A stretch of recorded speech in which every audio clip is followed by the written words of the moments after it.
New York police department کی مسلم officer society کے vice president Waheed Akhtar نے مکی مسجد میں توڑ پھوڑ، لوگوں کو زد و کوب اور قرآن پاک کی بے حرمتی کرنے والے ازبک باشندے کو پکڑ کر متعلقہ تھانے کے حوالے کر دیا۔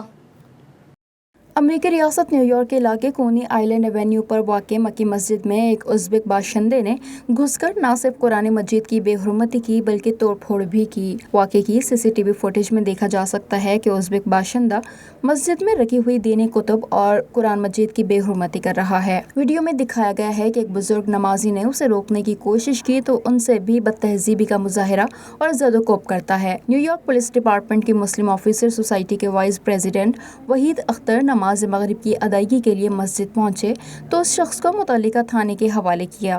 گزشتہ سال بھی یہی شخص چاقو لے کر مسجد میں داخل ہوا تھا اور توڑ پھوڑ کے دوران تمام شیشے چکنا چور کر دیے تھے، جس کے بعد اسے پولیس کے حوالے کیا گیا تھا۔